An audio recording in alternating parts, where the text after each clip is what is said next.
Lep pozdrav vsem skupaj.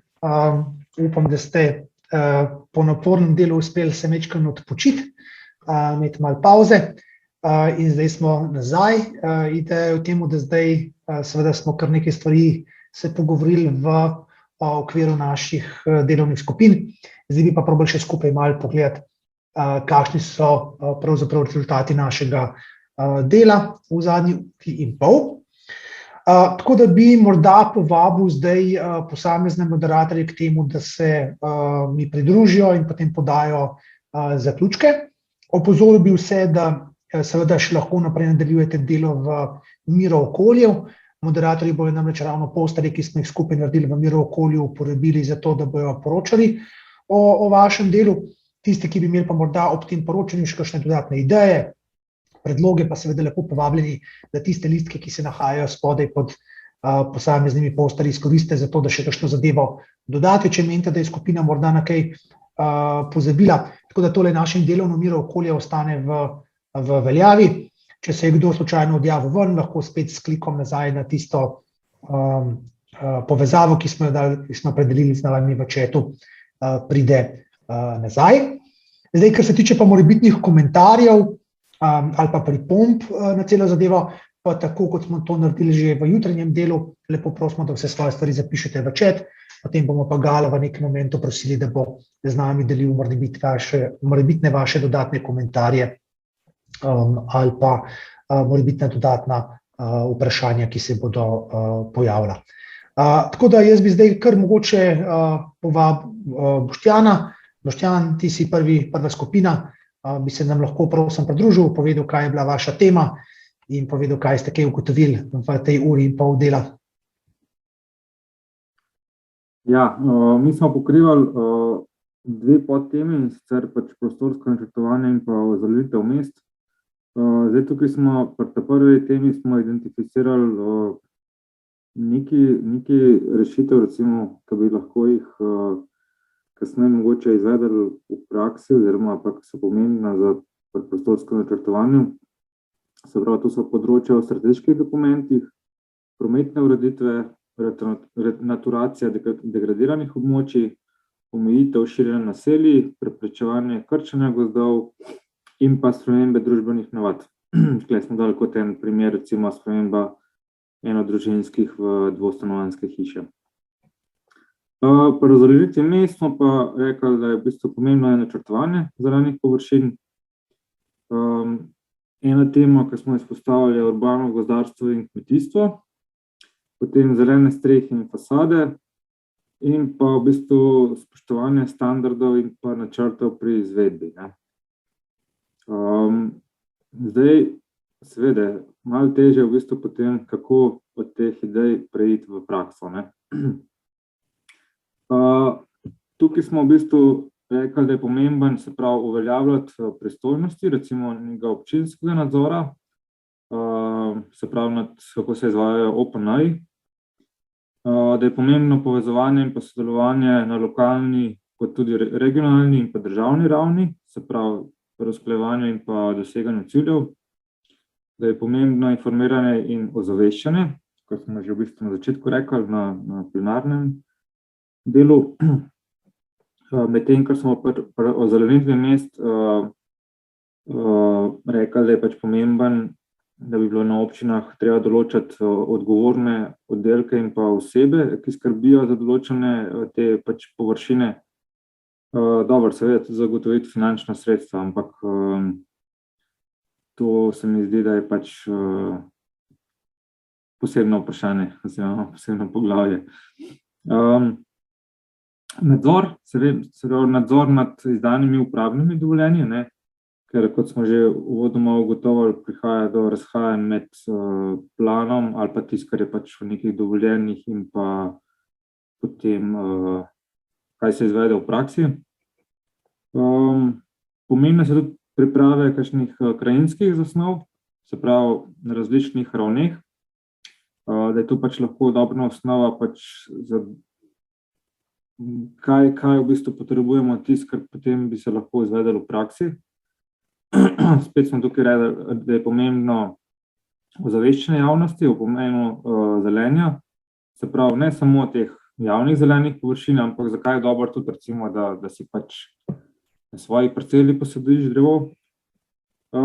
In pa da so pač pomembna izobraževanja o pomenu zelenja v urbanih območjih. Da tukaj bi mogli biti mogoče več sodelovanja ali med posameznimi, ne vem, občinami ali potem pokazati recimo, ne vem, na kakšnih drugih delavnicah primere iz tujine ali pa kakšne primere dobrih praks, ki se implementirajo v praksi drugje. Zdaj, tukaj sem še sam pomislil malo, mogoče seveda, tukaj je za premisliti tudi recimo, kako lahko naredimo zanimiv določeno to področje, se pravi ozelenitev mesta ali pa, da govorim, prostorsko načrtovanje, za prakso, se pravi, kako bi privabili tudi neka privatna sredstva, se pravi, ne samo kaj lahko naredimo z javnim denarjem, iz javnega sektorja, ampak tudi iz privatnega, recimo, ne. Seveda, tu so pač vprašanje instrumentov, ne, pač kako bomo te stvari potem izvedli v praksi, ne, oziroma s katerimi orodji, ukrepi. Ta drugi del bom rekel, no, da verjetno še kaj manjka, ne, ampak to so v bistvu neke naše te izhodiščne ideje, no. Tako da toliko. Super, hvala, Boštjan. Zdaj bi pa mogoče povabil naprej potem Ano. Mislim, da ste bili vi modra skupina, ne, Ana? Ja, pozdravljeni še z moje strani, vsem skupaj. Torej, naša skupina je pa obravnavala tematiko obnovljivih virov energije in pa energetsko učinkovitost.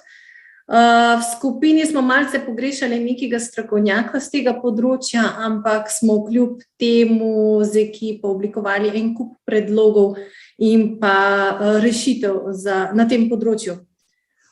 Torej, če se premaknem na prvi plakat, na prvem plakatu smo si člani skupine mnoge te rešitve, katere smo oblikovali, vi jih sicer sedaj ne vidite, ampak po moje, če se v miru premaknete, vidite vse te listke. Naše listke smo nekako v 4 podpodročja razvrstili, in sicer v področje energetske prenove stavb in pa javnih ustanov. Potem drugi sklop je bila povečevanje rabe vseh obnovljivih virov, sploh pa lesne biomase, kjer pa bi treba spodbujati tudi lastnike gozdov, da rabijo svoj les za lastno kurjavo, seveda ob upoštevanju dobrih in pa sodobnih peči. Tretje podpodročje je bilo ozaveščanje prebivalcev o koristih obnovljivih virov energije ter o finančnih spodbudah in energetskemu varčevanju. Sploh o varčevanju smo se precej pogovarjali in mislimo, da ni samo cilj čim več povečati obnovljive vire energije, ampak na splošno miselnost ljudi bi treba vplivati oziroma na delovanje družbe, da z energijo izjemno varčuje. Četrto podpodročje, ki ga pa vidite na plakatu spodaj in pa spodaj levo, smo pa nekako razvrstili listke iz zakonodajne ravni in pa neke upravljalske predloge.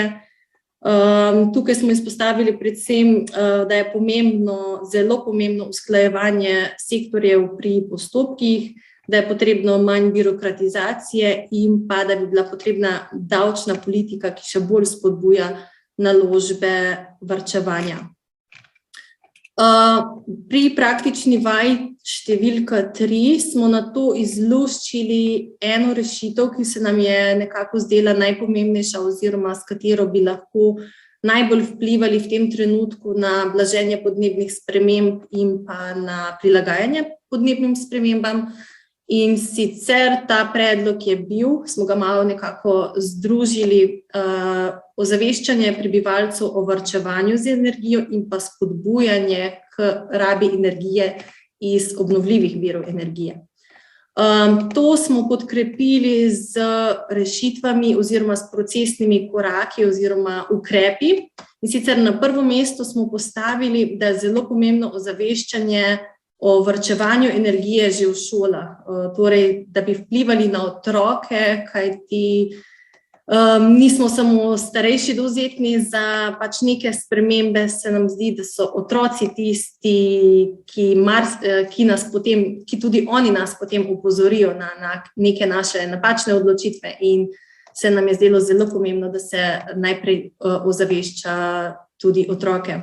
Potem druga rešitev, ki bi vplivala na tem področju, je obisk energetskih svetovalcev na domu. Vsi vemo, da energetske pisarne za energetsko svetovanje obstajajo, ampak se jih ljudje premalo poslužujejo, bodisi zaradi tega, ker so v drugih krajih ali pa pač enostavno ne vejo, da je ta služba brezplačna in da imajo lahko neko konkretno korist od tega in bi bilo po moje zelo, po naših idejah zelo koristno, če bi te energetski svetovalci lahko prišli tudi domov, pa konkretne neke napotke dali v določenemu gospodinjstvu, sploh kar se tiče tudi znižanje rabe energije iz posameznih gospodinjskih aparatov. Mnoga gospodinjstva imajo stare bojlerje, stare pomivalne stroje, ki so velik porabnik energije, pa tega dejansko ne vejo. Tretji korak pri ozaveščanju prebivalcev bi bilo javno nagrajevanje uspešnih gospodinjstev, ki so zmanjšali porabo. To sicer ni trenutno v našem zakonodajnem okvirju, kakor naj bi mi te rešitve podajali, ampak je mogoče en tak procesni korak za prihodnost ali pa za kak natečaj, ne vem, bilo mogoče lahko koristno. In pa seveda, da bi pa tudi javna uprava bila zgled, in zgled, na primer, zasebnemu sektorju, torej, da bi javna uprava brezogljično delovala, na primer, da je bilo čim manj printanja, da je bili skupni prevozi na delo in pa več dela od doma, pač nekaj v tem kontekstu, pač kot je to že praksa po drugih evropskih državah. Potem četrti sklop pri osveščanju je bilo mnenje, da bi namesto avtomobilskih reklam na televiziji preklopili na reklame o nasvetih za varčevanje. Pa potem, da bi se tudi med reklamami prikazovali primeri dobre prakse, ekonomskih in pa vizualno učinkovitih rešitev na energetskih delavnicah tudi za prebivalce, torej primeri dobre prakse, da bi bili tisti, ki bi jih ljudje osmislili in pa začeli upoštevati oziroma jih nekako podotranili. Peta ideja je pa še ta, to zopet pač ni v zakonodajnem okviru trenutnem, ampak da je bile zavarovalne premije za varčne hiše nižje, in to bi tudi zopet pač spodbudilo ljudi, da se pač njihove stavbe energetsko prenovijo in pa da čim več naredijo na tem področju. Smo še ogromno drugih predlogov, ampak to so bili nekako ti, katere smo izluščili. To je to z moje strani. Hvala, Ana, super. Pridni ste bili, veliko ste naredili. Gremo naprej. Mislim, da je Matjaž naslednji na vrsti za zeleno skupino, če se ne motim. Matjaž? Ja, res je. V bistvu v naši skupini smo se pa ukvarjali s trajnostno obnovo oziroma s trajnostno rabo, reciklažo, ponovno uporabo odpadkov. Zdaj, tukaj v naši skupini smo imeli kar rečemo zelo veliko diskusijo o tem, kako te zadeve izboljšati, kako spremeniti, in smo nekje izluščili iz tega 5 nekih rešitev, ki jih vidimo, in sicer eno je trajnostna reurbanizacija, pri čemer bi naj se trajnostna urbanizacija izvajala na ta način, da se ohranja čim večji meri ohranja stavbni fond in da se vključuje ta stavbni fond v nove zasnove, in da se tukaj tudi gre za ponovno uporabo teh gradbenih odpadkov, ki pri odstranjevanju starih objektov nastanejo. Se pravi, da bi probali že tukaj te stvari zapreti v nek krogotok in čim bolj krožno izkoristiti materiale, ki so na terenu prisotni. S tem, da je tukaj seveda tudi gre za to, da se čim več uporabi lokalne materiale in pa v bistvu materiale, ki nastajajo pri prenovah.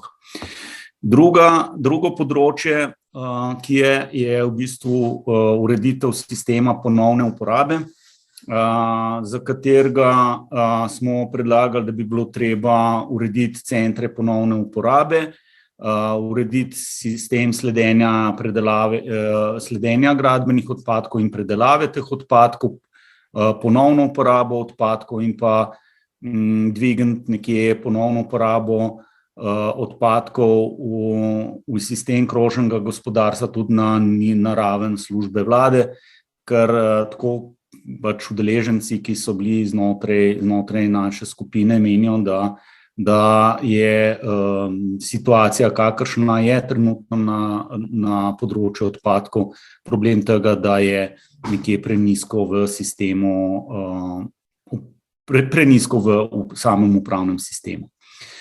Potem je bila naslednja točka, so bili pilotni projekti in prenos dobrih praks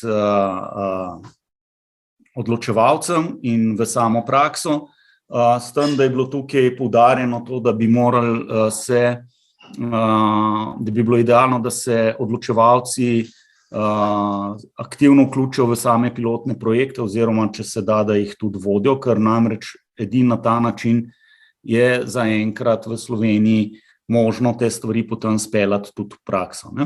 Se pravi, če imamo pilotne projekte smo imeli pač predloge, naprimer za reurbanizacijo starih vaških jeder ali pa industrijskih območij ali pa tako naprej, naj se obvezno v te pilotne projekte tudi odločevalci vključijo, ker bodo na ta način oni tudi potem razumeli in znali te zadeve prenesti v prakso.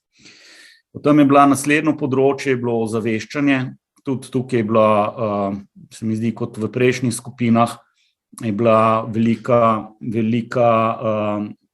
prioriteta dana ozaveščanju, predvsem s tem, da ljudje premalo se zavedamo temu, da je sploh ponovna uporaba nekih odpadkov možna in v bistvu na kakšen način lahko s tem tudi prispevamo k varstvu okolja. In pa še zadnja točka je bila pa v bistvu, da bi predlagali razvoj nekih tehnoloških razvojnih centrov, za katere bi imeli tudi neke finančne spodbude, ki bi razvijali neke nove tehnologije pri ponovni rabi odpadkov oziroma surovin.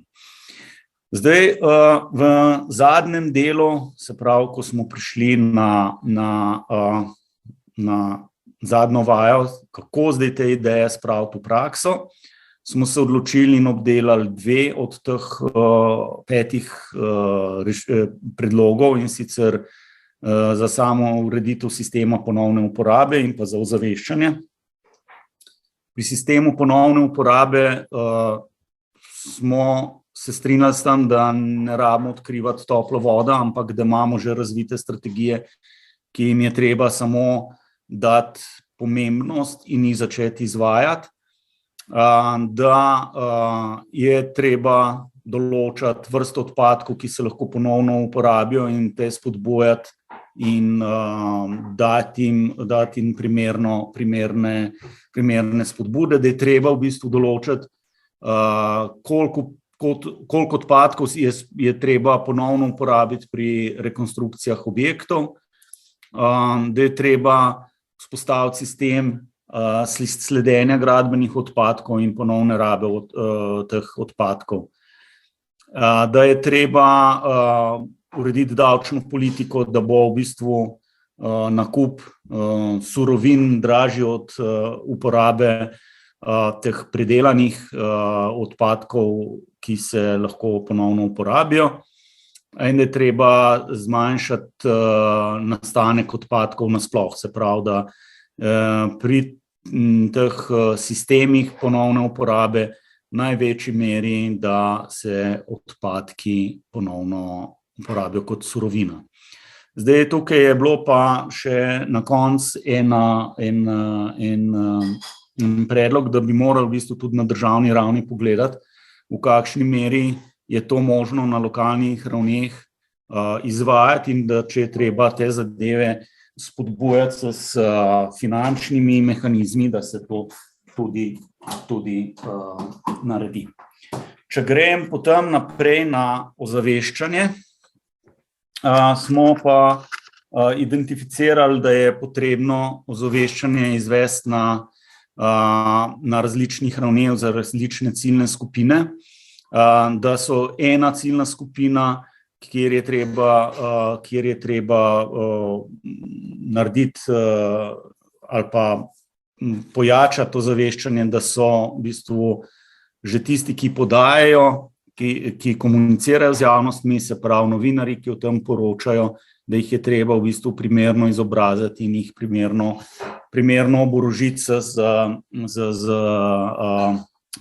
gradivi in primeri. Potem treba pripraviti primerne televizijske in radijske oddaje za širšo javnost in da je treba čez različne kanale, se pravi televizija, radio, internet, primeri dobrih praks, šole in tako naprej, najširše možnosti pač ozaveščati širšo javnost, da pa je v bistvu potrebno izobraževati tudi strokovno javnost, se pravi strokovnjake na tem področju. Tukaj pa v bistvu je bil predlog, da se to izvaja v okviru zbornic in pa v okviru organiziranja raznih konferenc in delavnic na temo recikliranja odpadkov, ponovne uporabe odpadkov in tako naprej. Tako da v končni fazi, kar se tiče ozaveščanja, je bila nekje zaključek, da je ta ponovna uporaba odpadkov, da bo treba za to v bistvu doseči to, da pride do spremembe družbenih navad in da bo le s tem možno v bistvu možno zmanjšati rabo surovin in doseči cilje, ki smo si jih zadali. Toliko z naše skupine. Ja, hvala, Matjaž, glede na to, da ste obdelali tudi seveda osveščanje, ne? Si že praktično pol mojega dela opravil, ker vam jaz poročam za skupino o osveščanju, ker naslednja skupina smo mi. Mi smo bili rdeča skupina, tako da tisti, ki ste v Miratu, se predstavite lahko na rdeče polje.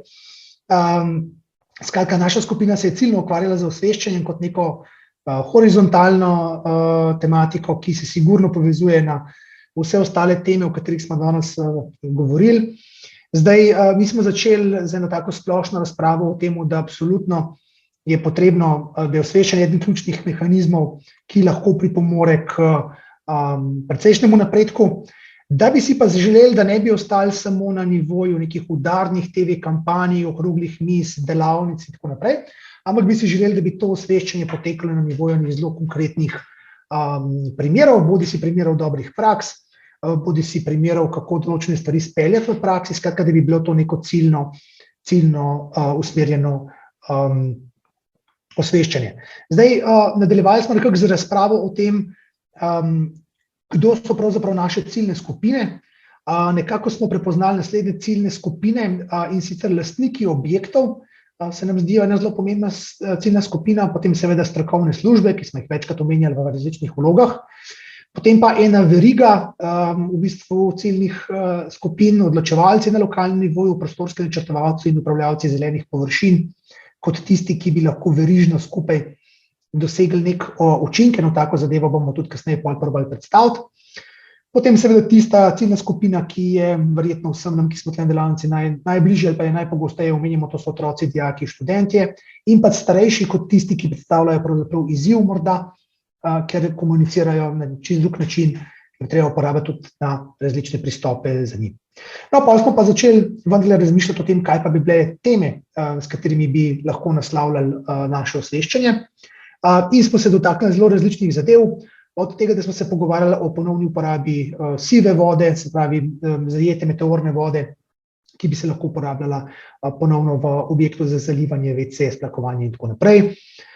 Do tega, da smo se pogovarjali o osveščanju povezanim z racionalno rabo energije in pa drugih naravnih virov, o čemer je pravzaprav Matjaž zdaj že kar nekaj povedal na primeru ponovne uporabe ali pa reciklaže odpadkov.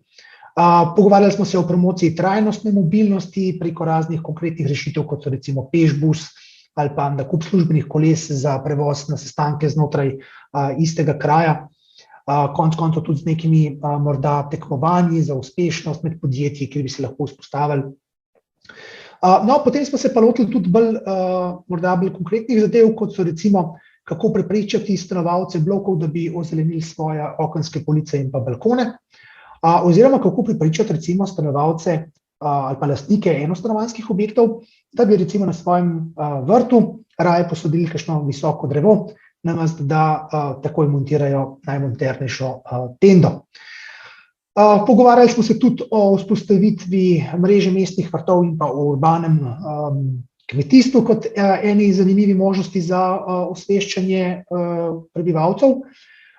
No, ampak vendarle smo na koncu prišli tudi do vprašanja inšpekcije, oziroma vračam se na tisto prvo skupino, ki je omenila, da bi bilo potrebno okrepiti inšpekcijski nadzor.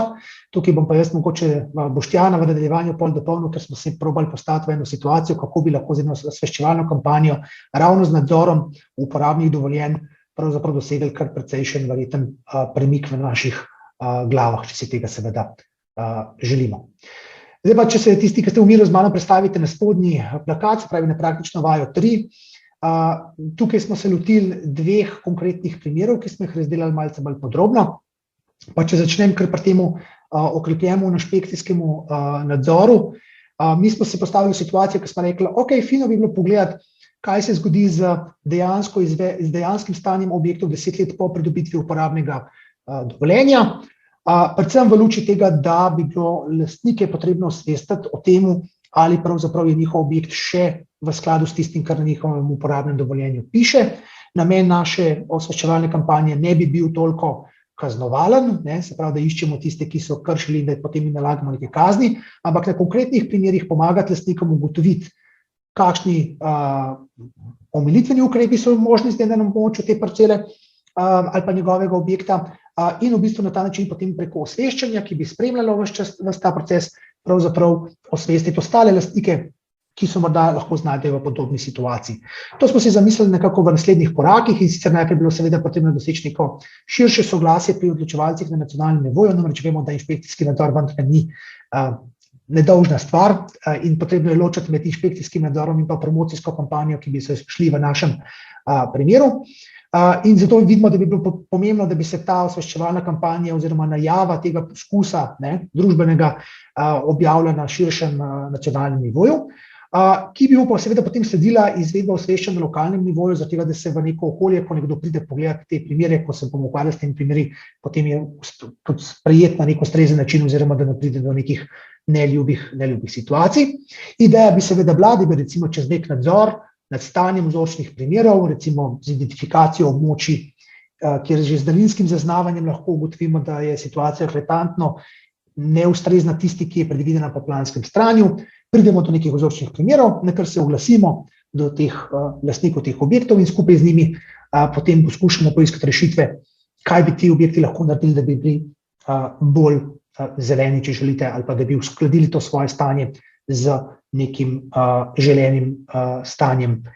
In seveda rezultat celotne te akcije se spremlja in se obvešča o njemu spet na nacionalnem nivoju in se potem na takih primerih pokaže, kako lahko lastniki objektov močno prispevajo k reševanju teh problemov in pa na drugi strani, da jih tudi osvestimo, da to, kar piše v uporabnem dovoljenju, je dejansko tisto, kar si želimo, da bi na njihovih parcelah se tudi zgodilo. To je zdaj en primer.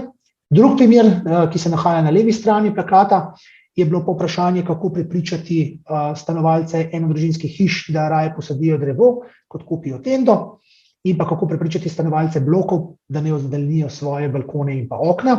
Tukaj smo se recimo naslonili na primer dobre prakse iz pogozdovanja slovenskih gozdov po žledolomu. In smo si nekako zamislili, da bi bilo fino, če bi država tukaj na nacionalnem nivoju pristopila toliko, da bi podprla pravzaprav eno tako zgodbo z pripravo, najprej, da bi pa seveda dala soglasje za eno tako zadevo, da se pač lotimo ene take osveščevalne kampanje, na to pa, da bi se na nacionalnem nivoju naredilo nekaj variant primernih sedik, semen, skratka, da se pripravi neka banka primernih rastlin, ki bi jih lahko potem priporočili širši javnosti za uporabo v določenem klimatskem okolju, za kar bi seveda potrebovali priporočila strokovnjakom. Potem bi bilo potrebno ta semena in pa sadike zagotoviti in jih potem preko neke osveščevalne kampanje zelo konkretno začeti deliti ljudem in pomagati pri v bistvu vzpostavljanju tega novega stanja. Tukaj smo se precej ustavili pri tem, kdo so pravzaprav zdaj ciljna skupina in smo nekako prepoznali 3 ciljne skupine. Na eni strani imamo seveda lastnike že obstoječih objektov, ki so pač eklatantno naslovljeni. Ne smemo pa nikakor ne pozabiti na javne stavbe, kjer bi bilo morda lahko še bistveno lažje doseči te prve korake speljati, ker bi lahko pač hitreje prišli do tovrstnega soglasja in pa podpore. In pa potem se je pojavilo tudi vprašanje, ok, to smo zdaj sanirali neko zadevo za nazaj, ampak če smo zdaj s tem vzpostavili neke vrste nov standard, potem bi ga bilo fino dati na razpolago tudi investitorjem, ki gradijo te objekte ali pa ki bodo gradili neke nove objekte v prihodnosti. Tukaj smo se potem kot zadnji korak nekako pogovarjali, da bi bilo morda pametno zagotoviti neko trajno svetovanje, nek SOS telefon ali pa zgolj na upravnih enotah z osveščanjem, z nekimi letaki, kjer bi lahko osveščali lastnike objektov o tem, katere rastline posaditi, da bo v njihovem okolju, da bo zadeva ustrezna in da bo primerna. In na tak način bi spet lahko pravzaprav dosegli nek premik v razmišljanju. Toliko na hitro z moje strani. Zdaj pa bi predal še besedo zadnji, pa nikakor nič manj pomembni skupini, to je vijolična skupina. Tako da, Matevž, izvoli, beseda je tvoja. Ja, najlepša hvala. Lep pozdrav še v mojem imenu. Torej, v vijolični skupini, tisti, ki ste v miru, to se lahko premaknete na ta sedmi okvir, smo se pravzaprav ukvarjali z temo, ki je povsod okoli nas, vsi smo del tega, ampak se o njej verjetno premalokrat pogovarjamo, in sicer o trajnostni mobilnosti. V prvi vaji smo nekako oblikovali 5 nekakih otokov oziroma nek 5 tem, ki bi prispevali k trajnostni mobilnosti ali pa zmanjšali pritisk prometa kot glavnega generatorja CO2 in obremenitev tudi v povezavi z klimatskimi spremembami. Ena je povečanje samooskrbe kot generiranje nekih lokalnih centrov hrane, materijala, storitev, ki bi zmanjšali te naše poti, ko se od svojih domov odpravljamo v večja središča nakupovalna, ki so lahko tudi več 10 km oddaljena stran od nas, in bi neke kratke prodajne poti prispevali k temu, da bi na eni strani mi prepotovali manj, na drugi strani pa tudi hrana in produkti, ki jih kupimo, prepotovali manj. Druga tematika je podpora oziroma spodbujanje trajnostne mobilnosti na področju kolesarjenja, da bi se nekako odpravile omejitve, ki jih imajo trenutno električna kolesa do 25 km/h, da bi se to odpravilo in da bi lahko dosegla večje hitrosti, s tem je tudi povečal nekako doseg ali pa radi tisti, ki bi se odločili za to vrsto mobilnosti tudi do svojih delovnih mest. Seveda s tem je povezano tudi izboljšanje kolesarske infrastrukture, ki bi zaradi obremenitvijo motoriziranega prometa postala bolj primerna in bolj zainteresirana tudi z vidika prometne varnosti za uporabo koles in krepitev ponudbe alternativ, tudi kolesarne kot alternativne mobilnosti. Potem je naslednja tema bila mesto kratkih poti, se pravi, da tudi v prostorskem načrtovanju se zasleduje filozofija, da se v nekih točkah ali v nekih območjih koncentrirajo, v nekih urbanih središčih koncentrirajo storitvene dejavnosti, zato da greš ti, ne vem, na upravek, na občino, na banko, na pošto, na upravno enoto, ne rabi se vedno prestaviti z avtomobilom, ampak da je to skoncentrirano v nekih celih minutah hoje od ene od druge. In to potem tudi zmanjšuje obremenitev s prometom. Potem smo se ukvarjali z tem, kar nam je tudi nekako epidemija omogočila delo od doma, in s tem tudi zmanjševanje potreb po mobilnosti. Zdaj v to se tudi danes nadaljuje v tem, da se marsikateri dogodki preseljujejo na splet, razni gledališki dogodki, sejemski dogodki in tako naprej. In to tudi zmanjšuje mobilnost, ki jo potrebujemo, da lahko pridemo do nekih informacij. Se pravi, boljše povezave so nas do tega privedle, Je pa tukaj tudi pri tej mobilnosti in dostopu do delovnih mest pomembna vloga občin in okrepiti je potrebno sodelovanje med občinami na nivoju regij za te domete, ki jih pa občine imajo, in sicer kako urediti prvi in zadnji kilometer. Potem pa še o cestah, če to damo v neko skupino, se pravi, da se premalo, izpostavljeno je bilo, da se premalo gleda na eksterne stroške cestnega prometa, premalo se o njih govori, in da se jih kot take ne računa. Ko se govori o cestni infrastrukturi, se gleda o strošku gradnje, ne gleda pa se na neke kumulativne ali pa neke eksterne faktorje, ki jih nova ta cestna infrastruktura privede. To so lahko razno vzdrževanje, potem prometne nesreče, ki nastanejo na tej cesti, oskrba v bolnišnicah, zavarovanja, vozila, vzdrževanje infrastrukture in tako naprej. In če bi te stroške poračunali, bi verjetno tudi to prišlo do tega, da železnica ne bi bila več tako draga, oziroma da bi se realno gledalo cestno mreže. Potem v spodnjem vijoličnem kvadratku, v praktični vaji 3, smo se odločili za dve tematiki, ki smo jih nekako podrobneje obdelali, in prvo smo namenili povečanju samooskrbe. Se pravi, kako bi, tukaj ne govorimo samo o lokalni hrani, ampak tudi o produktih, lesnih proizvodih, da kupujemo, v IKEA pohištvo iz Kitajske, iz lesa iz Romunije in tako naprej, ali pa nenazadnje v Bauhausu dile iz Avstrije. Se pravi, kako bi lahko okrepili skupno pozicijo kmetov, lastnikov gozdov na trgu, se pravi, da bi jih izobraževali in povezovali. Drugi korak bi bil promocija domačih storitev in produktov, se pravi, informiranje in izobraževanje o lokalni ponudbi. Promocija, ki jo že deloma izvajamo KGP preko Slovenskega zajtrka in ostalih kampanj, in slovenskih potrošnikov. Potem tretji korak bi bil recimo nadaljevanje dobrih praks, ki so se pojavile med epidemijo. Tukaj je mišljeno predvsem to, da je epidemija vsekakor prinesla k okrepitvi ali pa nastanku več števila ponudnikov, ki tržijo lokalno hrano, ki produkte pripeljejo na dom. In te dobre prakse, ki so nastale in so pomembno vplivale tudi na razvoj in reševale določene zagate proizvajalcev samih, bi bilo potrebno ohraniti in nadaljevati tudi v prihodnje. Potem so dotaknili tudi spodbujanje zelenega javnega naročanja v javnih zavodih, da bi bilo potrebno okrepiti in zmanjšati administrativne bremene, da bi lahko javni zavodi bili še bolj motivirani, da naročajo vsaj del proizvodov, sadje, zelenjavo, ki so lokalne zdrave hrane, in okrepiti pridelavo hrane v vrtcih, šolah, javnih ustanovah, ki imajo tudi neka svoja zemljišča, kjer bi lahko otroci ali pa učenci, dijaki pridelovali v okviru praktičnega pouka hrano, s tem dvigovali zavest in tudi vsaj deloma prispevali k samooskrbnosti. In da bi tudi moramo nenazadnje spodbujati samooskrbo s produkti, ne zgolj s hrano, preveč smo namreč odvisni od uvoza. Zamrle so vse prakse oziroma obrti, ki smo jih nekoč imeli, tako tekstilne industrije in tako naprej, in smo preveč pravzaprav odvisni od uvoza.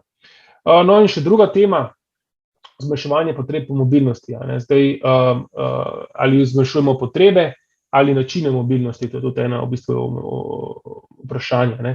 Prvi korak je že, da se ohrani pozitivne pristope, ki nam jih je tudi epidemija prinesla, pri čemer so razne e-konference. Dejstvo je, da se je z dostopom do teh informacij in udeležba na takšnih seminarjih zmanjšalo število potovanj in da so informacije in interakcije postale bolj dostopne. Je pa res, da delo od doma ni za vse poklice, ni za vse sektorje, tako da je tukaj verjetno je rešitev v nekem hibridu ali pa nadaljevanje v nekem hibridu. kombiniranje teh dveh elementov. Premisliti je potrebno o lastnih potrebah. Več smo preživeli tudi v zadnjih letih prostega časa v lokalnem državnem okolju, kako lahko na tehtnico damo komoditeto, naše ugodje in ceno in čas, ki ga preživimo v vozilu ali na nekem modulu mobilnosti. Potem umeščanje iz trgovin storitev, prostorsko načrtovanje ima tukaj pomembno vlogo. Umeščati je potrebno trgovine znotraj naselij, morda spremeniti prakse, da se za večje trgovine zahteva tudi več parkirnih mest in potem posledično se njih umešča na obrobja, kako bi to spremenili in da bi bila večja koncentracija in s tem zmanjšala mobilnost samih potrošnikov. In še ne nazadnje sprememba navad v prostem času, izboljšanje potrebno dostopnost z javnim potniškim prometom do pomembnih središč naravne in kulturne znamenitosti in turističnih centrov in skrbeti za mobilnost, trajnostno mobilnost tudi v našem prostem času. Toliko pravzaprav z moje strani. Hvala. Super, hvala lepa, Matevž. S tem smo zaključili predstavitve po skupinah. Zdaj jaz upam, da tisti, ki ste še v Miratu, vmes sem videl, da je še kdo kakšen listek kam napisal zraven, tako da hvala lepa tistim, ki ste stvar vzeli resno in še poskušali nadgraditi stvari, ki so jih vaši kolegi pripravili. Bi pa mogoče zdaj bil ta pravi moment, da mogoče odpremo, tako kot je Gal napisal v chatu, v klepetalnici, da v bistvu, če so kakšna odprta vprašanja, karkoli, ker pa se je ostalo samo še 28, lahko zdaj odpremo mogoče tudi mikrofon, pa ponudimo, da če bi kdo želel še kaj dodati k tem rezultatom ali pa še kaj vpraša dodatno, lahko dvigne roko, pa ga spustimo zdaj k besedi. Bi kdo želel mogoče kaj še izpostaviti k tem stvarem?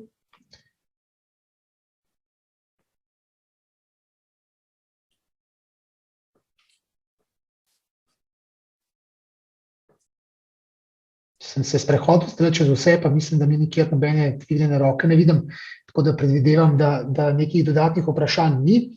Tako da bi se zahvalil vsem za sodelovanje, pa mogoče, se opravičujem, evo, gospa Dešnik, izvolite, beseda je vaša, lahko kar užgete.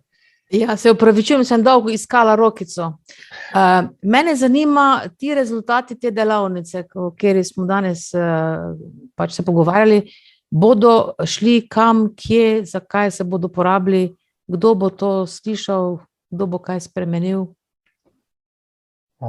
Boštjan, lahko morda prosim tebe za en celovitejši odgovor? Ja, jaz mislim, da definitivno teli plakati bojo pač en izdelek oziroma rezultat delavnice. Zdaj, po teh delavnicah ni bila praksa, da bi mi pripravili kakšna obširna poročila ali pa kaj takega. Definitivno bomo pa pač probali te rezultate vgraditi v outpute, ki smo jih obljubili v projektu, pač kjerkoli bo to primerno. Zdaj, mogoče sem narobe razumel vaše vprašanje, Stanka. Ne, hec je tem, da v bistvu je bilo zelo lepo se pogovarjati, ker imamo premalo druženja, premalo intelektualnih izmenjav mnenj, vemo, kje smo, kaj vse se dogaja nekako, ampak potem pa si zamisliš, zdaj smo se malo pogovarjali, malo smo si povedali, malo smo pojamrali, vemo, kaj bi bilo dobro narediti. Nobenen od nas, verjetno tu prisotnih, ni med odločevalci, ki v parlamentu sprejemajo spremembe zakonov in obnašanja in ne vem, sploh stanja v državi. Vsi pa vemo, da bi rabili to vrstne spremembe. Ene jih zahteva Evropska unija, zato tudi daje denar, tudi projekti se za to financirajo. Ampak kaj bomo pa zdaj mi z tem vsem, kar smo si danes povedali, potem premaknili, da bo šlo na boljše, ali pa bila to samo, bom rekla, intelektualna vaja vseh, ki smo pač porabili današnji dan za to, da smo se poslušali.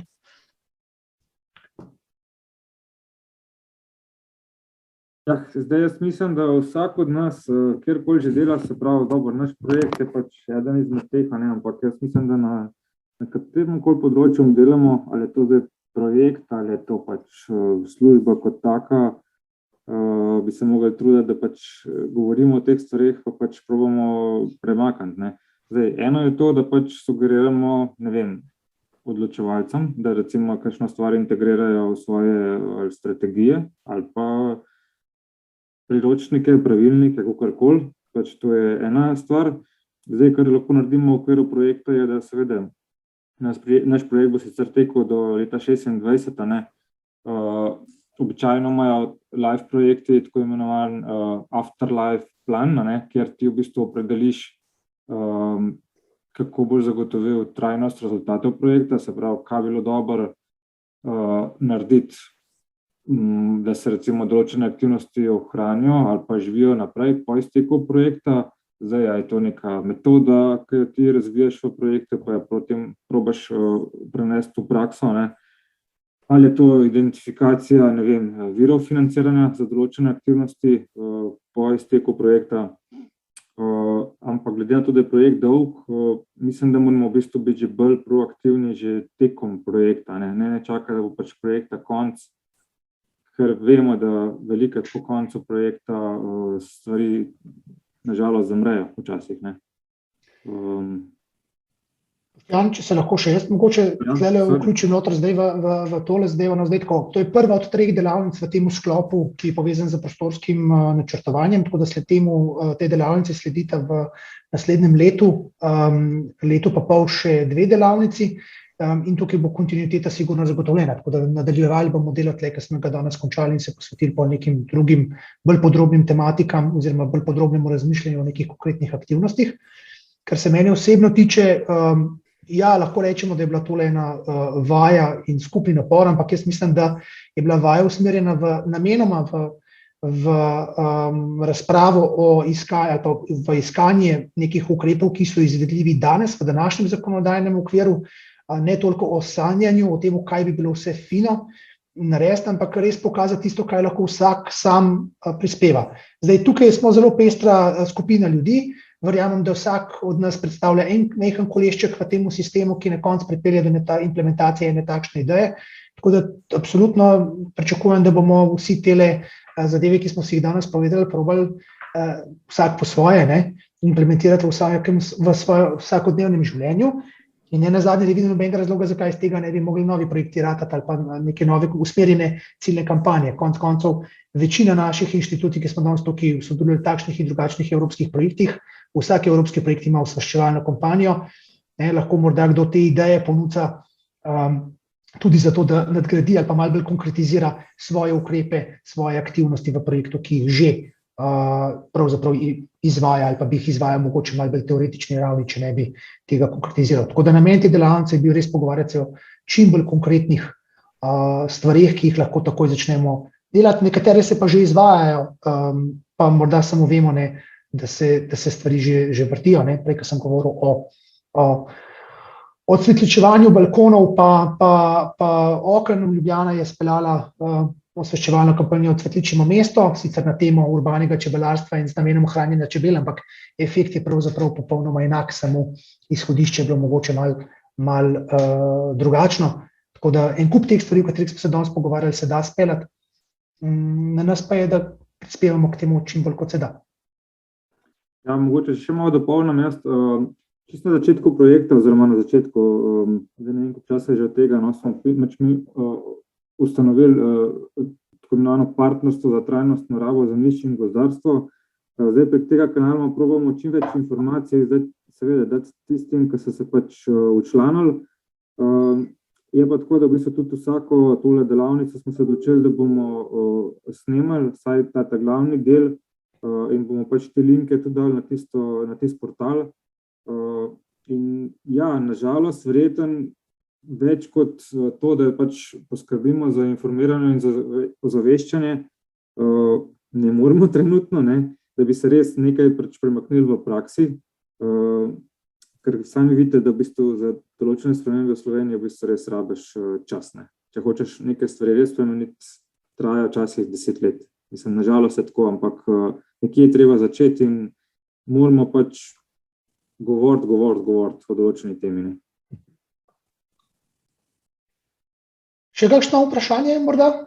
Morda lahko še jaz dopolnim, malo, ne. Tukaj res, kot je Klemen že omenil, nas je zelo veliko iz nekih pestrih interesnih skupin, ne. Tako da tudi to, ne, da smo poslušali drugega, smo dobili kakšne ideje, ne. In na današnji delavnici so bili odločevalci, so bili svetovalci, tako da jaz mislim, da je to nek pravi korak, ne, da se stvar premakne v pravo oziroma v boljšo smer, ne. Je pa tako, kot je Boštjan omenil, ne bo šlo hitro, ne bo šlo enostavno, ampak ravno ta serija teh delavnic v okviru tega projekta je namenjena osveščanju, izmenjavi informacij, izmenjavi tudi nekih dobrih praks, dobrih idej, ki jih potem lahko vsak na svojem področju poskuša,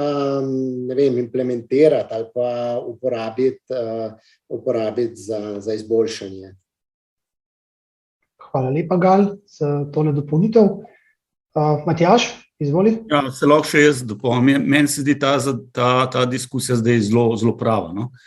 Morda pa imamo, kdo ve, ali pa imam kakšno idejo, kako bi pa te zadeve čim bolj učinkovito začeli v prakso spravljati, ne. Zdaj dobro, Stanka je tukaj omenila, da je to dejansko ena intelektualna vaja, ki smo danes naredili.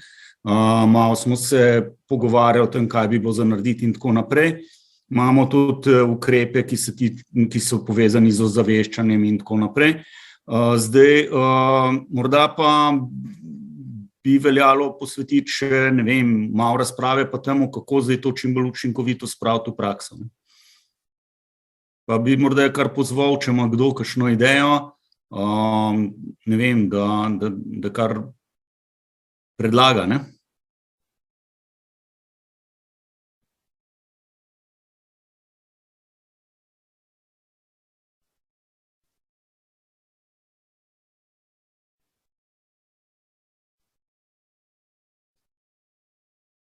Gospod Debeljak, prosim.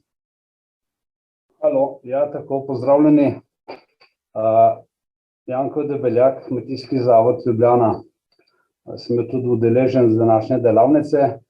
Zdaj sem pa mislil poslati nekaj na chat in ne znam, ali mi ne deluje, ali ni odprto, ne vem. Če ne bom pa tako izpostavil v nekaj številkah, namreč, jaz sem si te zapisal, ne. Za trajnostno načrtovanje rabe prostora moramo uporabljati tudi dejanske podatke o prostoru.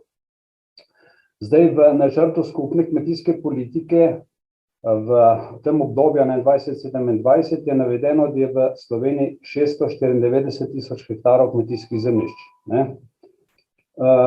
Vendar, če pa pogledamo stanje, koliko je dejansko uporabljenih kmetijskih zemljišč, to so pa subvencijske vloge, ki jih kmetje vlagajo in pa posestva, je pa 457 000 hektarov. Razlike je 236 000 hektarov. Na teh površinah 200 000 hektarov se ne izvaja nobena kmetijska dejavnost, vendar tudi v prostorskem planu niso opredeljene kot gozd. To je pa tako velika številka, da predstavlja 1/3 obstoječih kmetijskih zemljišč. Jaz sem to zadevo samo bolj natančno analiziral in ne razumem tega stanja, namreč, ker se le pogovarjamo o trajnostni rabi prostora. To je pa 10% Slovenije. To je bila ena aktivnost tudi taka, da recimo pristojno ministrstvo za kmetijstvo, da vendar nekako da se opredeli ta prostor kot dejanski. Ne samo po nekih predvidenih namenih, tole bi pa še bilo lahko kmetijsko zemljišče, čeprav vemo oziroma dokazano za določena področja, se lahko vsako občino pogledamo, da je praktično tam že gozd ali pa že izgubljeno za kmetijsko rabo in se ne bo več povrnilo, ne. Tako da dejansko ne uporabljamo realnih podatkov pri načrtovanju. Hvala. Hvala za vaš komentar.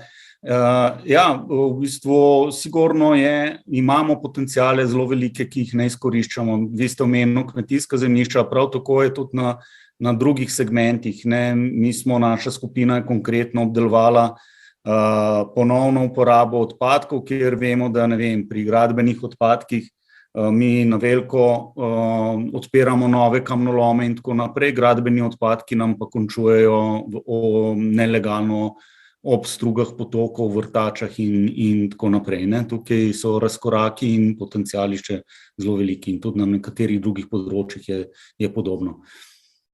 Ja, prosim naprej, zdaj ne vem, kdo je bil prvi, Boštjan ali Stanka? Kar Stanka, prosim. Jaz bi samo pokomentirala to, kar je gospod Janko povedal. Na Goričkem imamo lastnike kmetijskih zemljišč, ki niso kmetje. V bistvu je v naravi lahko travnik, ampak ni v subvencijah, tako da zdaj te podatke treba z rezervo jemati. V Sloveniji več ne velja tisto pravilo, da samo tisti, ki obdeluje zemljo, sme imeti kmetijsko zemljo. Dogajajo se ti, ki se priseljujejo, da hočejo imeti okrog svoje hiše večjo kmetijsko površino, ki jo ali dajo v najem za kmetijstvo ali pa tudi ne, ker hočejo imeti cvetoči travnik, ne pa koruzo do svoje hiše, ki se šprica. Tako da tu je treba podrobneje pogledati. Mislim pa, da bi v prostorskem načrtovanju, jaz o tem že dolgo sanjam, pa ne vem, če mi bo to še uspelo v tem življenju narediti, ampak morali bi začeti na katastrskih občinah. Nemci so razvijali neke te poskuse z ljudmi, ki tam živijo, iti skozi prostor, določiti rabo, se z njimi pomeniti, kje naj bo voda, kje naj bo gozd, kje naj bo mejica, kje naj bo travnik, kje naj bo njiva in na ta način prilagajati rabo tal. Zdaj pa vidim, da se v kmetijstvu ravno delajo napake. Sadi se sadovnjak v dolinskem dnu, kjer vemo, da bo pomrznil. Ampak če je subvencioniran, pa lahko. Ali pa pobočje se arundira, prej je bila, ne vem, sta bile 2 njivi, pa bila vmes mejica, ki je držala breg, da ne splazi, je dobil kmet, je kupil, je povečal kmetijsko površino, mejico posekal, kaj se dogaja, zdaj pa plazišče in državni problem. Mislim, veliko je takih drobnih primerov, kjer prostorsko načrtovanje sploh ne more priti blizu, zato ker se s tem nihče ne ukvarja. Danes je lastnina tista, ki vse vrti, ne?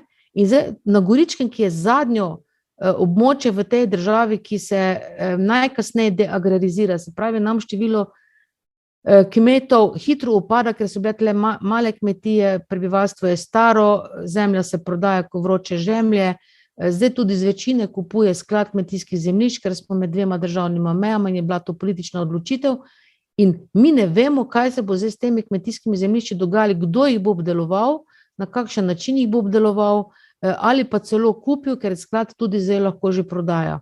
In tu nimamo sploh nobenega mehanizma, ko bi nekdo rekel v dolini, je tam, kjer je razlivni prostor, naj ostane travnik, tam, kjer je bolj suho, naj je njiva, kjer je pobočje, naj je trajni nasad, to, kar je včasih po kmečki logiki pri rabi prostora veljalo.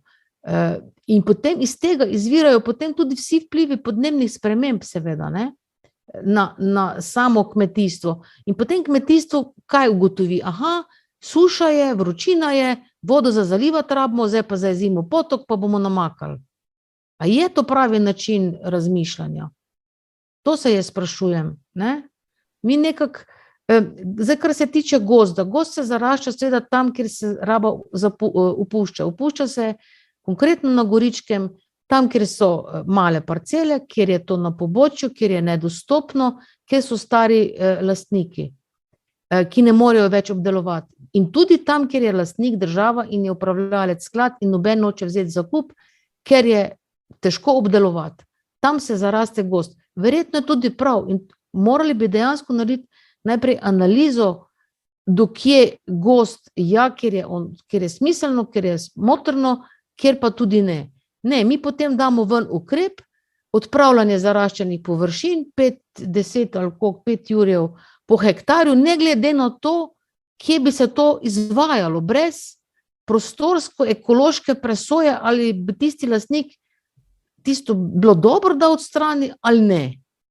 Ker imamo neke ad hoc subvencionirane ukrepe, ki jih potem nihče ne presodi ne iz prostorskega, pa ne iz ekološkega vidika. Mislim, tu se mi zdi, da bi morali narediti več napora v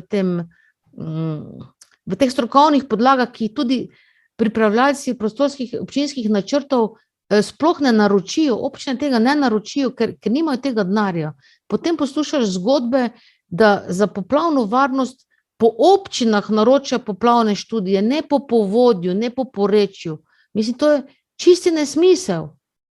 In jaz mislim, da bi prostorsko načrtovanje moralo biti javna služba, ne na trgu, ne tržna dejavnost in regionalno locirana.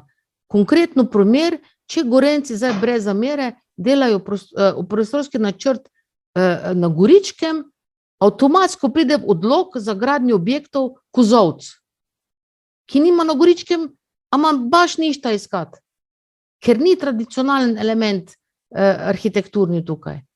Potem vprašam županju, zakaj, ja, pa mogoče bo pa kdo imel. Ne moramo tako Slovenije razvijati. Hvala lepa za se upravičujem, če sem bila predolga.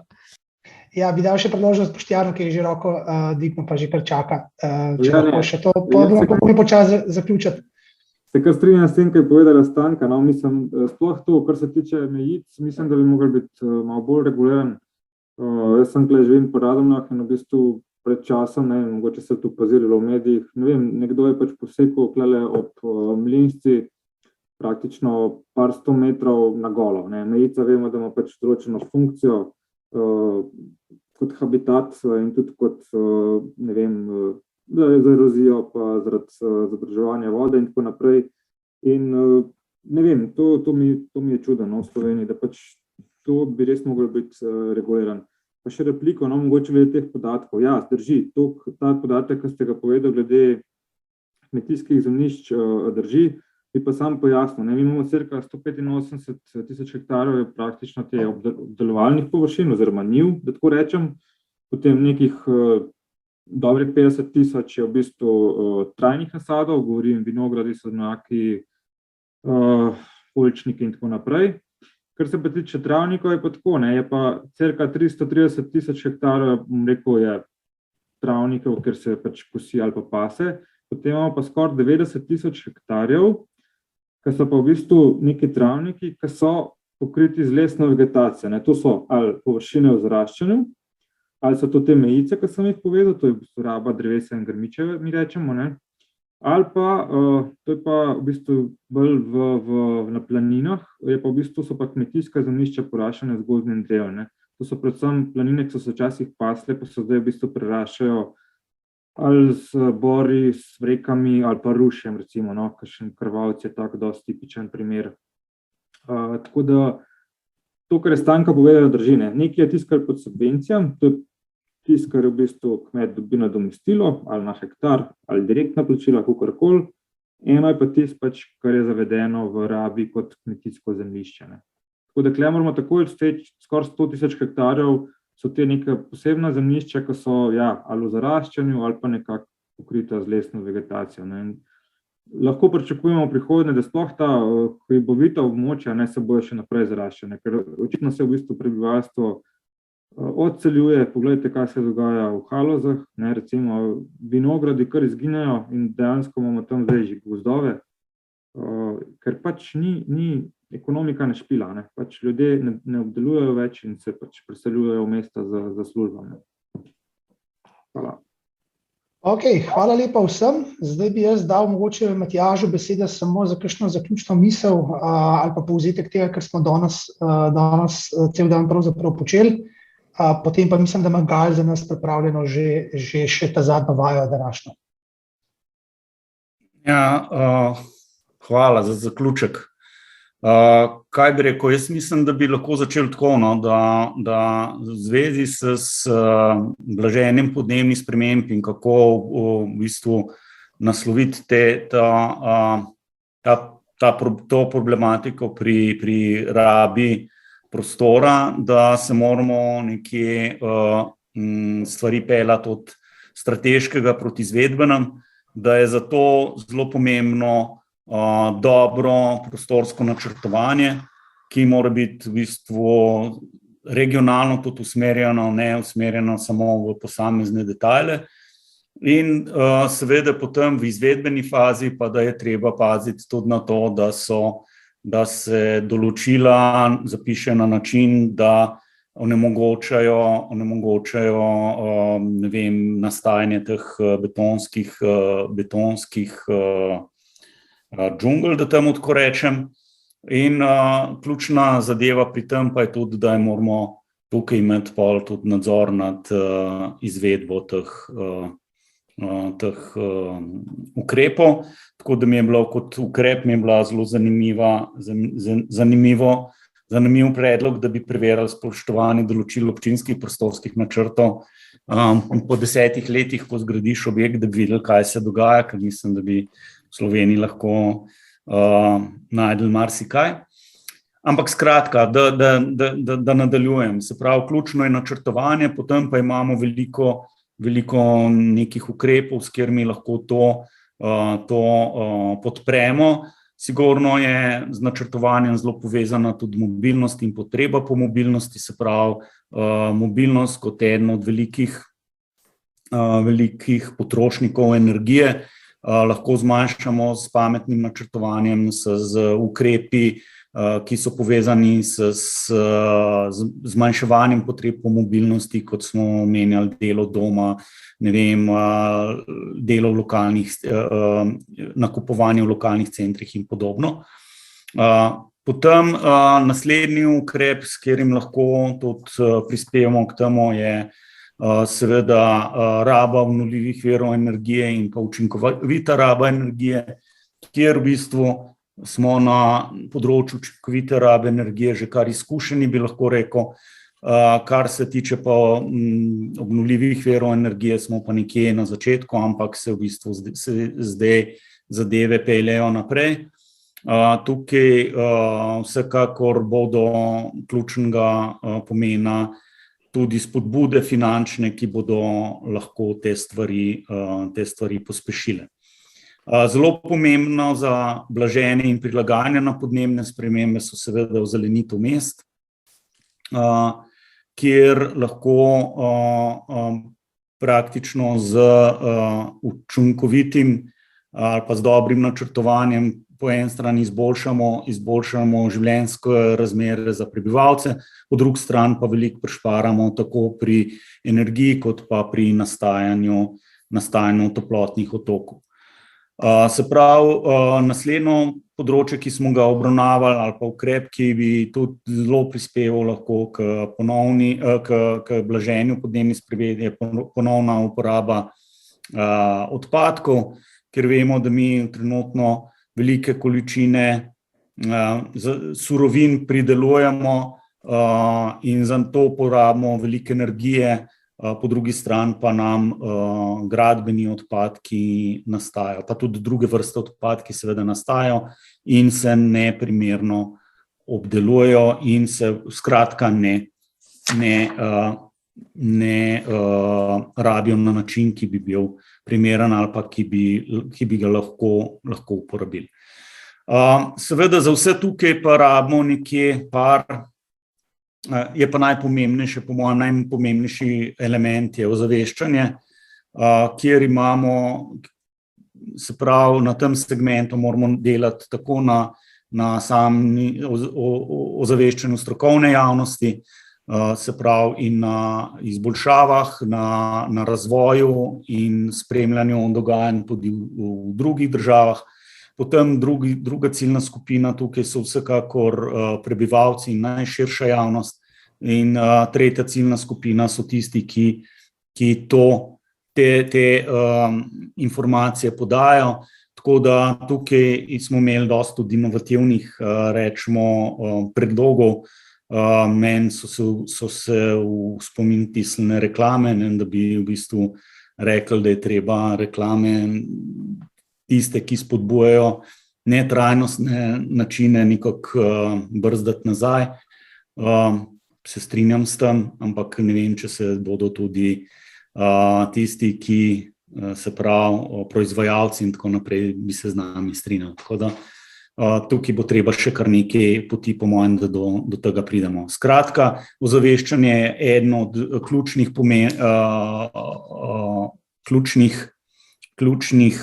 ukrepov. Seveda tukaj ne smemo pa izpustiti tudi ozaveščanja odločevalcev, ker oni so pa tisti, ki lahko na tem področju največ naredijo s primerno zakonodajo in s primerno davčno oziroma subvencijsko politiko.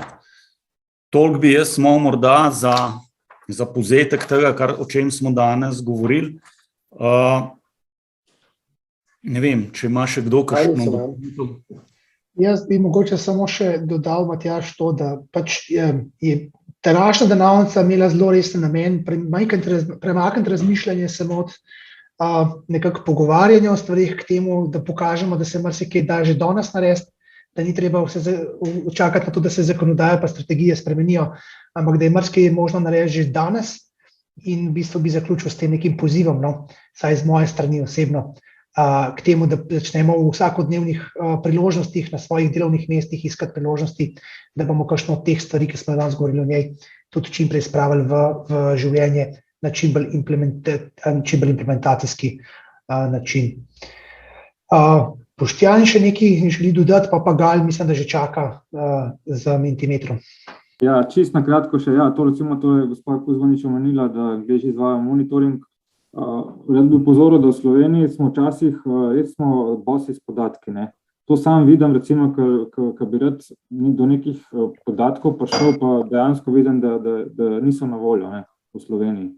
Recimo za pripravo oziroma določitev emisijskih faktorjev jaz rabo veliko različnih podatkov. Ali pa da ne rečem tudi prostorskih. V preteklosti smo se mi posluževali teh vektorskih slojev iz sistema RABA, to je v bistvu to, kar je namen za kontrolo subvencij v kmetijstvu, pa smo videli, da so težave, ko ugotavljajo spremembe, smo šli na točkovni pristop.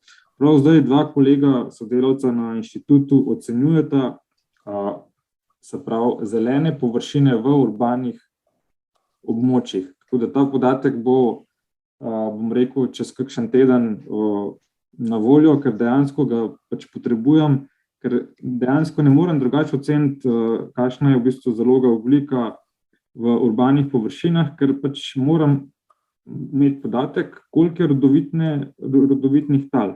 Ker pač tam, ker je pač pozidan, pa ker je asfalt, trenutno operiramo z nekimi ponderji, ampak dejansko ni podatkov o zelenih površinih v urbanih okoljih. Boste dobili, kar se tiče namenske rabe, to je tisti faktor, kot ga predpišejo v gradbenih dovoljenjih, ampak pa tudi mestne občine imajo v bistvu neke podatke, ampak to so bolj kot ne te javne zelene površine, se pravi, nas zanimajo tudi pač privat vrtovi, okoli hiš, na parcelah in tako naprej. Prav vse zelene površine. Ok, pa ne bom naš razganisem. Potem pa Gal, izvoli, beseda je tvoja. Zdaj pa sledi predzadnje dejanje današnje delavnice. Čestitam vsem 23 udeležencem, ki še vztrajajo. V pogovor v klepetalnico bom objavil naslov za Mentimeter, tako da prosim, da vsi se pač, ki želite, seveda se prijavite na Mentimeter in bomo šli potem čez nekaj kratkih vprašanj, da dobimo nek feedback, da dobimo povratno informacijo o delavnici. Jaz bom pa med tem, ko se prijavljate, lahko se prijavite tudi na 3x2menti.com, pa boste dali kodo, ki se bo pojavila na vašem, torej na zaslonu, ki ga bom jaz delil, in boste potem samo da vidim, se vidi.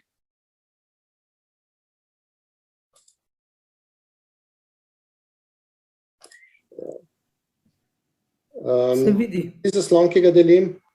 Ja, vidi se. Aha, super, hvala. Tako da Ja, 10 vas je že odgovorila, ne? Malo bomo še počakali, tako da približno, no, da bi se 21, ne? Potem pa gremo naprej. Torej, prvo vprašanje je, kateri interesni skupini pripadate oziroma jo predstavljate. To ste že v prijavi tudi povedali, ne? Ampak da bomo potem vaše odgovore lahko tudi malo strukturirali v vsebini. Že pri samih prijavah smo videli, no, da je bilo največ drugih akterjev, potem nekaj tudi raziskovalnih akademskih inštitucij, svetovalne in strokovne službe, ministrstva in prostorski načrtovalci je pa bilo malo manj, no, udeležencev, ne. Želeli bi si več oziroma morda malo bolj uravnotežene predstavnike. Dobro, 12 zgleda, da nas je še aktivnih udeležencev, 14, no, počakajmo še kakšno minutko, potem pa gremo kar na naslednje vprašanje.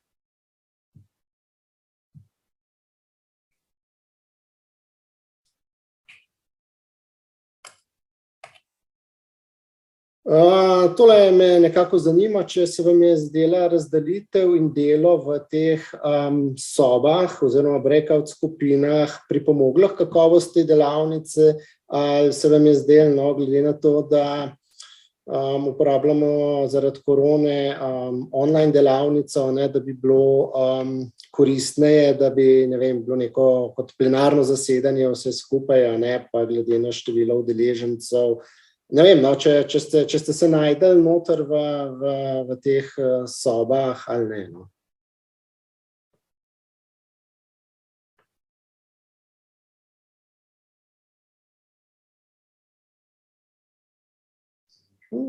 Mislim, da lahko gremo kar naprej, a ne. Zdaj večinoma se je to zdelo koristno.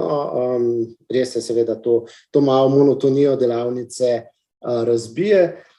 Zdaj me pa, tukaj boste pa lahko do 3 neke vroče teme v povezavi s prostorskim načrtovanjem, ki bi jih morali še obdelati, no. Recimo, če se vam zdi, da so kakšne stvari pereče, poleg vsega, kar se je danes že omenili, no, pa prosim, kar lepo vtipkajte notri tam, kjer se da kot neke ključne besede, no.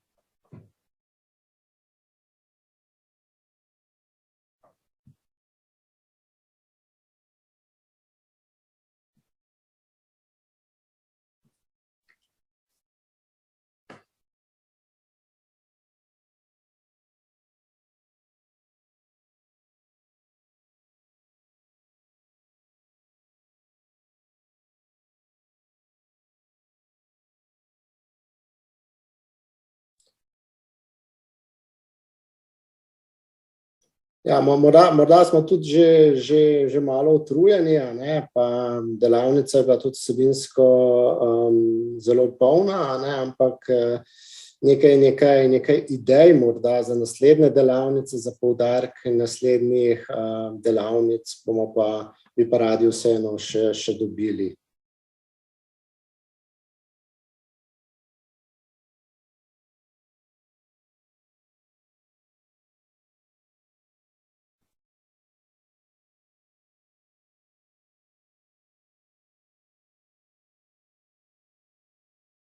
Seveda, ker izhajamo iz zelo pestrih interesnih skupin, ne, se mi tudi zdi, da bodo te vroče teme, ne, da tudi pač vsak nekako svojega področja jih pozna, jih vidi in jih zato tudi tukaj predstavi, tako da hvala za te informacije. Ste katere deležnike pogrešali na delavnici? No, mi smo se nekako trudili vse relevantne povabiti, ne. Seveda, neko pošlješ vabilo, a ne, eni se odzovejo, eni se ne odzovejo, ampak mogoče bi potem za kakšno naslednjo delavnico če bomo tukaj dobili, koga ste pogrešali, koga smo pogrešali, bomo potem za naslednjo delavnico še malo bolj se potrudili, no, da bi prišli, a ne.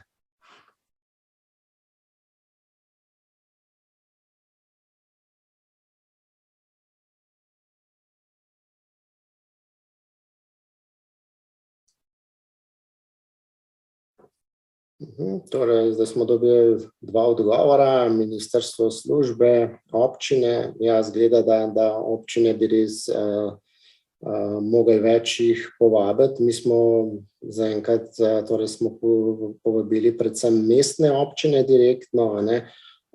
Morda bi naslednjič lahko tudi kakšno bi na združenje občin oziroma na Skupnost občin Slovenije poslali vabila, ne, tako da samo, potem bi se pa lahko zgodilo, da bi bilo 212 prijavljenih, a ne, pa bi se malo uravnotežila delavnica.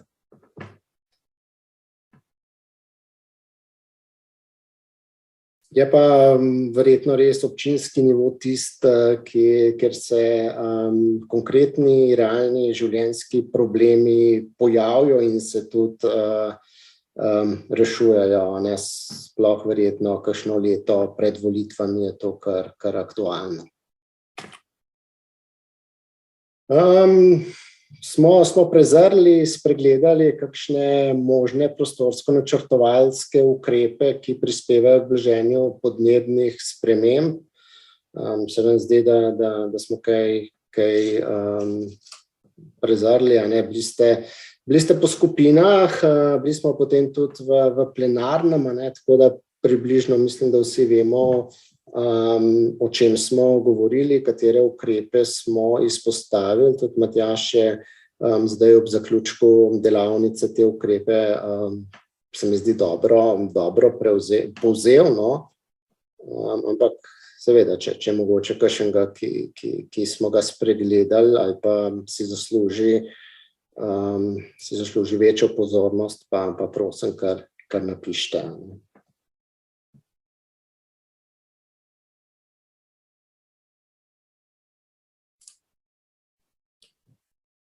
No, če ni nič, gremo pa še za čisto zadnjo slajd, a ne, ocena izvedbe delavnice. Zanima me, oziroma nas zanima, če je vsebina delavnice nekako zadovoljila vaša pričakovanja ob prijavi, potem pa kako se vam je zdel plenarni del, kako se vam je zdelo delo po skupinah, kako se vam je zdelo moderiranje in kako se vam je zdela nekako tehnična izvedba, ne, ste imeli kakšne probleme z sobami, ne vem, s prijavami, z vsemi temi stvarmi, no, tako da tukaj bi prosil za nek feedback, da bomo lahko za naslednje delavnice vašo uporabniško izkušnjo še izboljšali.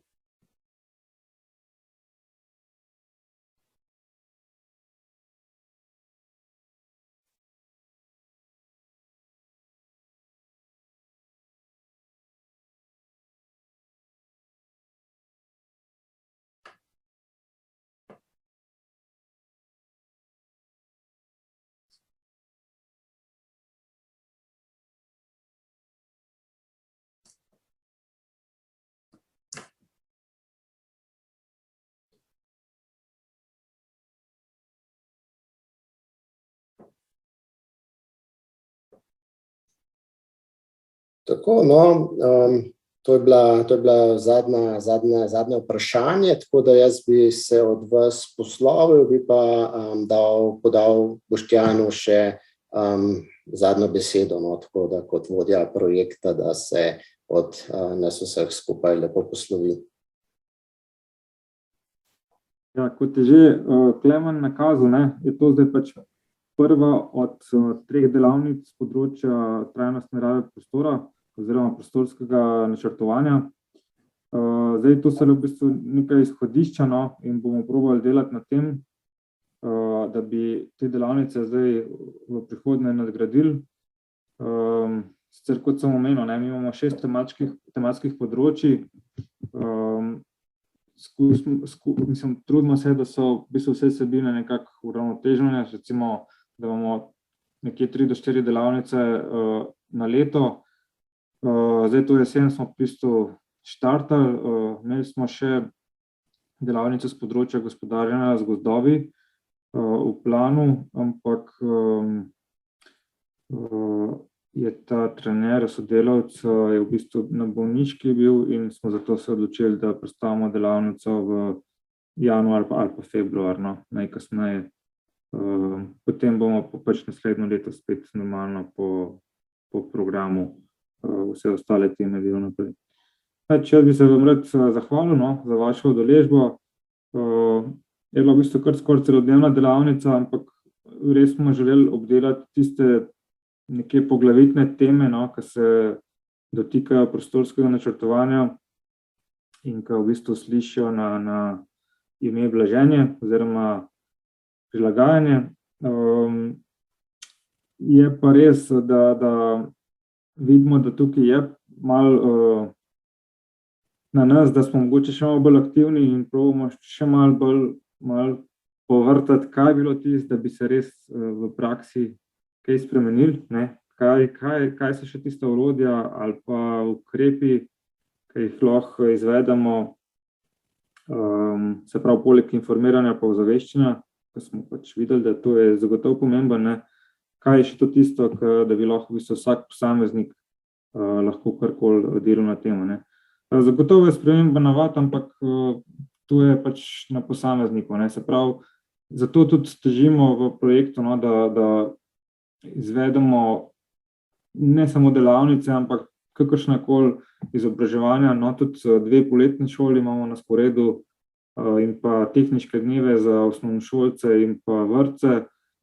Zdaj upam, da se bodo te zdravstvene razmere malo kaj izboljšale, da bomo lahko kakšne te stvari tudi čim prej začeli izvajati tako v naravi, ne. Želim vam lep dan še naprej. Pa upam, da boste tudi sodelovali še v kakšni od naslednjih naših delavnic oziroma seminarjev.